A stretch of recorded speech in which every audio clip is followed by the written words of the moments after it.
बोला था झूठ मक्कारी और फरेब जी। अलीगढ़ से लेकर पाकिस्तान। हाँ, मगर हमें ऐसा लगता है कि हमारे देश में ऐसा कोई जगह नहीं बचा जो ये चीजें नहीं है। नहीं नहीं, दो चीज़ें हैं ना सर। झूठ पे लोग जो हैं आटा बेच देंगे, नमक बेच देंगे, झूठ के सहारे अच्छे डालडा घी को देसी घी में बेच देंगे।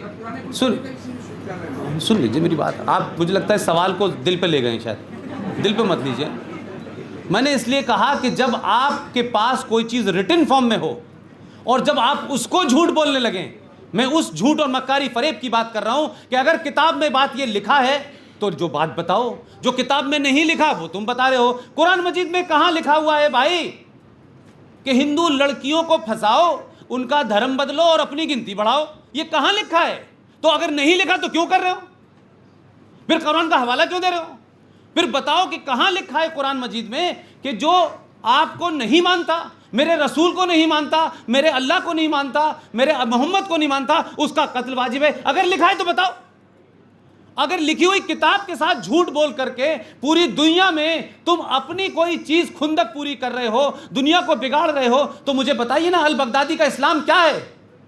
अगर अल बगदादी गलत कर रहा है तो कौन रोकेगा? पुष्पेन नहीं रोकेगा। इस देश के 20 करोड़ लोगों को जा करके अल बगदादी के खिलाफ आवाज उठानी चाहिए, जाकिर नाइक के खिलाफ आवाज उठानी चाहिए। ये जो मुफ्त ये बैठते हैं टेलीविजन के ऊपर, छोटे भाई का पजामा बड़े भाई का कुर्ता पहने हुए, इनसे पूछो जा करके ये कौन लोग हैं? ये कौन लोग हैं भाई जो सुबह से लेकर शाम तक इस्लाम का नाम ले लेके, हदीस का नाम लेकर के, शरिया का नाम लेकर के आप मारते हैं? पूछो कश्मीर में महबूबा मुफ्ती से, नाम तो महबूबा मुफ्ती रखा हुआ है, नाम तो अब्दुल्ला रखा हुआ है, लेकिन काम आपके जाहिलों और बदमाशों गुंडों जैसे हैं। पूछिए कि भाई किसने कहा था कि 3 लाख हिंदुओं को आप मार दें? कहां से इस्लाम में लिखा हुआ है? और लिखा है तो बताओ। जो कुछ लिखा है वो मैंने बता दिया। इसलिए मैंने कहा कि जो मक्कार मुनाफकत अलीगढ़ यूनिवर्सिटी में मैंने देखी इस्लाम को लेकर के, वही पाकिस्तान में है। और भारत के अंदर इस्लाम कुछ और है, सऊदी अरब में कुछ और है। आपको मालूम है कि इस्लाम में कब्रों का कंसेप्ट नहीं है।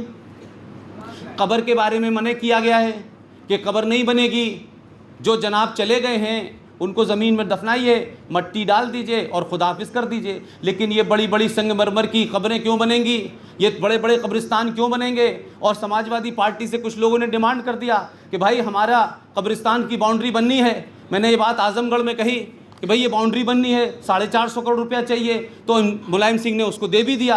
तो मैं उसके बाद जब गया आजमगढ़ तो मैंने कहा मुझे ये समझ नहीं आ रहा भाई कि जो कब्रिस्तान में लेटा है वो सड़क पे आ नहीं सकता, सड़क वाला उधर जाना नहीं चाहता, तो 4.5 करोड़ की ये बाउंड्री किसके लिए बना रहे हो भाई?